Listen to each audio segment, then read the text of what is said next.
apa sih narcissistic personality itu sendiri? Percaya diri boleh, tapi ini percaya dirinya terlalu tinggi sehingga menyebabkan adanya ego yang tinggi, mau mendominasi terus, lalu merasa paling superior.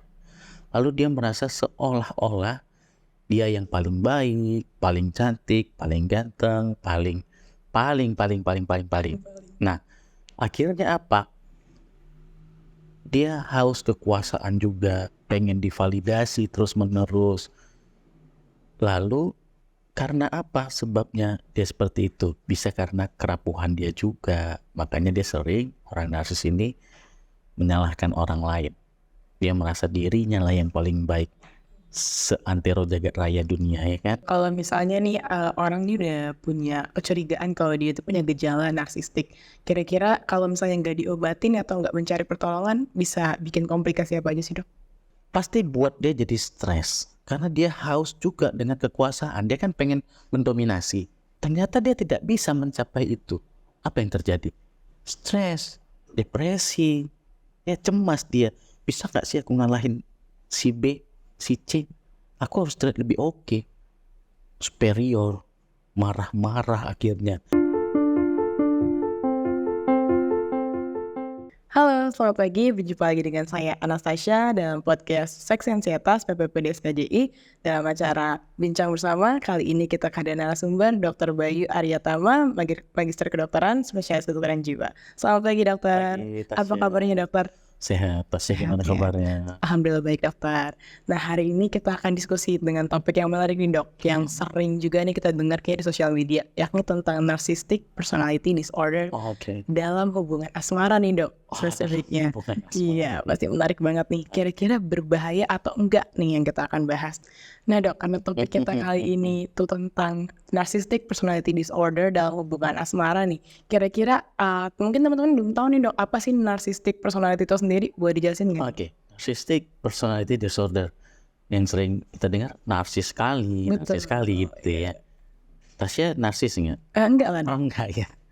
Baik, jadi narcissistic personality disorder, gangguan kepribadian yang narsis ya, yaitu percaya diri boleh, tapi ini percaya dirinya terlalu tinggi sehingga menyebabkan adanya ego yang tinggi, mau mendominasi terus, lalu merasa paling superior. Lalu dia merasa seolah-olah dia yang paling baik, paling cantik, paling ganteng, paling. Nah, akhirnya apa? Dia haus kekuasaan juga, pengen divalidasi terus-menerus. Lalu karena apa sebabnya dia seperti itu? Bisa karena kerapuhan dia juga. Makanya dia sering, orang narsis ini, menyalahkan orang lain. Dia merasa dirinya lah yang paling baik seantero jagat raya dunia, ya kan? Gitu Tasya. Oke, nah kira-kira apa aja sih dok faktor-faktor yang bisa bikin orang tuh memiliki sifat narsisme tadi itu narsistik itu? Apa saja sebabnya? Faktor-faktor. Baik, faktornya bisa karena genetik. Genetik artinya apa? Bawaan lahir ya, keturunan bisa, atau zat kimia yang berlebihan bisa. Terus bisa karena lingkungan. Lingkungan yang seperti apa? Lingkungan yang misalnya dia dari kecil mendapatkan kasih sayang yang berlebih sekali.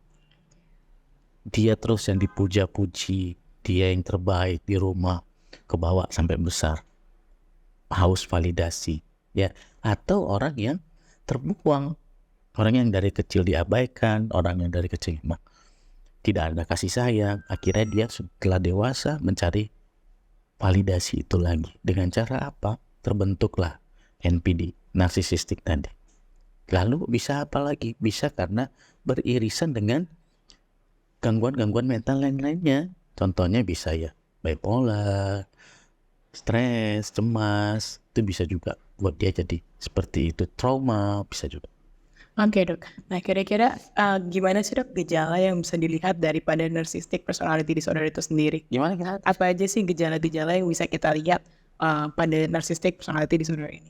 Gejala-gejala yang bisa kita lihat Iya. ya. Jadi kalau gejala yang bisa kita lihat, apalagi dia sudah disorder, gangguan, tentunya sangat membuat kita jengah. Ya, tahu jengah nggak? Apa tuh dok? Banyak yang nggak tahu. Oh, jengah itu capek ya, bosen juga kita ngeliat, ih anak ini mau dia aja pun gitu ya. Mungkin Tasya juga punya kali teman-teman yang narsis gitu ya, tapi mungkin belum sampai ke disorder ya. Tapi ya seperti itu tadi, apalagi tadi kan sesuai dengan judul kita ya, dengan pasangan. Nah itu biasanya pasangannya sering ngerasa tidak dipedulikan, kurang kasih sayang ya. Karena apa kurang kasih sayang? Dia lebih mencintai dirinya sendiri daripada pasangannya. Padahal kan harusnya kalau kita sudah punya pasangan ya balance ya. Sayang diri kita tentu harus ya. Kita juga menyayangi pasangan kita. Tapi ini tidak. Dia selalu menyalahkan pasangannya. Ada yang gak cocok dan langsung cecar. Karena dia yang terbaik. Apalagi kalau dia tidak divalidasi contohnya. Bisa di macam-macam. Bisa di berbagai, mungkin di ekonomi, bahkan sampai ke seksual juga dia pengen divalidasi bahwasannya memang dia yang hebat, yang perkasa, dia yang kuat. Terus dia minta pujian tersebut. Ketika tidak dia dapatkan, ya tentulah dalam pasangan kadang kita kan ada kekurangan juga, ya kan? Dia nggak setuju. Akhirnya gaslighting, bisa manipulasi, ya itu dimainkannya terus. Capek ya tentunya ya. Nah seperti itu. Jadi bisa kita lihat dari kepribadian yang tadi. Adanya ego yang berlebih, dominasi, superior. Dia merasa tinggi harga dirinya. Dia harus cari kemana, apalagi yang untuk memuaskan hasratnya. Supaya validasi tadi, supaya dia tidak terasa rapuh. Padahal sebenarnya dalam dirinya sendiri dia nggak pede. Dia rapuh. Dengan kerapuannya itulah dia tutup, dia poles dengan narsisistik tadi. Seperti itu. Baik. Tadi dokter mengatakan sempat kayak kalau misalnya dia pada masa kecilnya sering ada kesalahan dalam parenting juga, berarti bisa ya? Setuju, betul. Jadi gimana dok cara mencegah pada masa anak-anak supaya dia tidak tumbuh menjadi seorang yang narsistik artinya? Baik, jadi bagaimana caranya tentu peran orang tua, peran keluarga ya, itu harus banyak belajar juga. Apalagi sekarang ya udah banyak ya ilmu parenting. Tapi parent malah jadi pusing ya. Terlalu banyak, marah nggak marah juga salah gitu ya. Kasih handphone nggak boleh, nggak dikasih handphone anaknya nangis terus. Nah ya pinter-pinter lah untuk mengolah gangguan mental ini atau kesehatan mental ini supaya anak-anak kita atau generasi-generasi yang datang nanti bisa lebih baik ya. Apalagi sekarang dengan screen time berlebih juga hati-hati ya.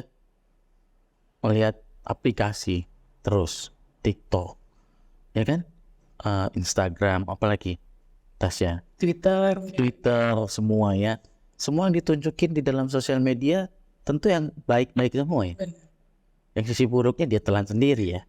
Nah akhirnya dia memunculkan rasa aku kok nggak bisa gitu, aku harus lebih dari mereka. Terciptalah status-status yang luar biasa ya kan. Nah seperti itu. Jadi dari awal memang sudah harus diolah kehidupan si anak juga. Sayang pastilah, siapa orang tua yang tidak sayang dengan anak ya. Nggak sayang udah salah juga. Cari uang aja orang tuanya tapi mengabaikan anaknya, itu kan salah juga ya. Jadi harus balance, memang harus belajar lah. Hidup ini kan belajar terus ya. Bener banget dok. Dan kalau misalnya dok sesuai dengan topik kita dalam hubungan asmara nih, ketika orang sudah dewasa tentunya kan pasti akan ada hubungan asmaranya nanti ya dok ya. Kalau misalnya dia memiliki sifat narsistik ini atau mungkin bahkan dia tidak sadar dia sudah memiliki disorder dari narcissistic personality ini, kira-kira dampak apa aja sih dok yang bisa muncul dalam hubungan asmaranya? Macam-macam ya, tentu kasihan pasangannya tadi. Jadi narsisistik ini juga bukan hanya pada laki-laki ya, bisa pada laki-laki, bisa pada perempuannya. Yang terjadi apa? Si narsisistik tadi tidak merasa bersalah sama sekali, si pasangan yang menjadi korban. Bisa si pasangan ini menjadi PTSD ya, post traumatic stress disorder ya, bisa jadi depresi, bisa jadi cemas juga, tanpa si pasangannya tadi mengetahui kalau dia ada disorder. Nah makanya kalau mau menikah lah tentunya ya, mungkin kalau pacaran itu kan mencari yang terbaik ya kan. Bisa sebutannya sekarang eliminasi dan Oh betul. Kayak gitu ya, kalau pacarannya harus ada yang dieliminasi ya kan. Nah kalau sudah menikah tentu kan berbeda ya. Nah, jadi seperti itu. Jadi si pasangan bisa menjadi korbannya, dia yang malah jadi tersakiti tanpa si disorder ini mengetahuinya. Nah, caranya gimana supaya kalau sudah terjadi seperti itu, gimana cara kita untuk mengatasinya? Tadi ya, ciri-cirinya tadi, merasa terabaikan, merasa tidak dicintai, akhirnya sedih, depresi. Karena apa? Egonya tinggi, percaya diri dia, tapi percaya diri berlebih, akhirnya menyakiti diri sendiri nih. Contohnya gini ya, saya bilang, iya, saya banyak uang gak kayak kamu kan. Nah, itu kan sebenarnya menyakiti diri orang lain. Betul. Ya kamu kurang sih ya, gak kayak aku, banyak sih yang suka sama aku, kamu gimana? Tuh bahasa-bahasa yang sering dilontarkan. Sering bener. Ya, sering dengar ya seperti itu. Kan itu menyakitkan tanpa dia merasakan, tanpa ada empati dengan lawan bicaranya. Bahkan tidak sama pasangannya aja dia seperti itu, bisa sama temannya, apalagi yang paling sering orang yang sudah berada di dekatnya, pasti dia buat seperti itu. Gimana sih Dok caranya kalau misalnya nih kita ataupun pasangan kita kok curiga nih kira-kira ada mengarah kepada narcissistic personality disorder, gimana sih cara untuk mengajaknya mungkin Dok untuk berkonsultasi, dan kapan sih Dok kita harus konsultasi sama Baik, profesional? tentunya orang narsisistik itu sendiri susah untuk menerima bahwa dia ada gangguan. Ya, selalu denial. Enggak lah, kau yang sakit, aku enggak. Banyak yang suka sama aku, seperti itu ya. Tapi kalau sudah berpasangan, artinya kan sudah setiap hari, dia harus bilang, ya aku yang sakit, mungkin aku yang sakit karena mau cobalah, ayolah kita terapi sama-sama, kita sembuhkan diri sama-sama, bantulah aku untuk sembuh. Artinya tidak menyalahkan dia, tapi untuk menyembuhkan dia. Ngerti ya maksudnya? Nah seperti itu, jadi tidak apa-apa, kita merelakanlah kita untuk ya sama-sama mengobati. Jangan menjudge dia, karena semakin dia dijudge, semakin dia rapuh, semakin dia membentengi dirinya, mekanisme pertahanan egonya semakinlah terbentuk. Apa yang dibuatnya macam-macam seperti itu. Oke Dok, kalau misalnya nih Dok, orang sudah didiagnosis sebagai narcissistic personality disorder, kira-kira terapi apa sih Dok yang biasanya ditawarkan atau menjadi solusi untuk? Baik, jadi pertama kita harus tahu dulu dia memang narcissistic personality disorder atau ada dengan gangguan mental lainnya. Ya, kita harus lihat dulu apakah bisa tadi di pembicaraan lain saya lihat ada yang tentang marah yang emosional berlebih ya, bisa itu juga, bisa bipolar, bisa kecemas, bisa macam-macam. Jadi kita harus tahu dulu. Setelah kita tahu, baru kita lihat apakah dia butuh farmakoterapi atau terapi dengan obat atau tidak. Kalau tidak perlu dengan farmakoterapi, kita bisa dengan psikoterapi, bisa dengan cognitive behavior therapy, dan juga support terapi. Bagaimana support terapi itu kita ajarkan kepada pasangan ataupun keluarganya untuk mengerti pola yang dibuat si NPD itu. Karena itu pasti ada polanya. Terbentuk pun ada polanya. Jadi itulah yang kita ajarin dari supportive tadi. Oke Dok. Baik Dok. Nah kalau misalnya dalam hubungan asmara ini kan berarti dua pihak ya Dok. Jika salah satu terdiagnosis dengan NPD, seberapa besar sih Dok peran pasangan ini untuk mendukung efektivitas terapinya untuk pasangannya sembuh?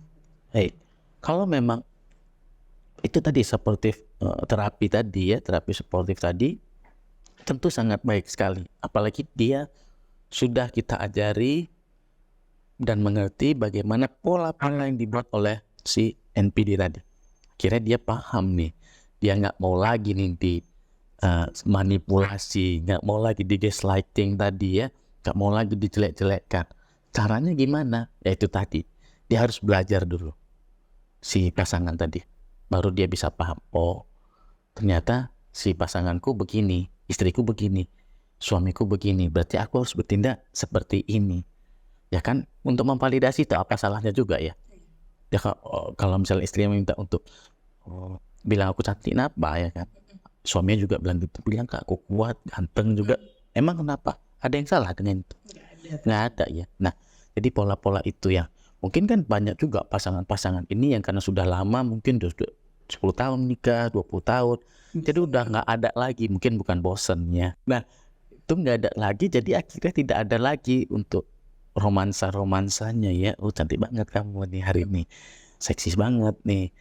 Lakinya juga pengen digituin, itu mungkin udah nggak ada. Jadi mulailah apa salahnya? Jadi dia sudah merasa, alah udahlah itu udah 10 tahun juga, ngapain lagi gitu-gitu. Padahal itu ya perlu ya, penting pasti. Seperti itu Tasya. Nah dok, kalau misalnya nih orang ini udah punya kecurigaan kalau dia itu punya gejala narsistik, kira-kira kalau misalnya nggak diobatin atau nggak mencari pertolongan, bisa bikin komplikasi apa aja sih dok? Baik, ya pertama pasti buat dia jadi stres. Karena dia haus juga dengan kekuasaan, dia kan pengen mendominasi. Ternyata dia tidak bisa mencapai itu. Apa yang terjadi? Stres, depresi, ya cemas dia. Bisa gak sih aku ngalahin si B, si C? Aku harus terlihat lebih oke, superior, marah-marah akhirnya. Dengan tidak tercapai itu dia bisa marah-marah.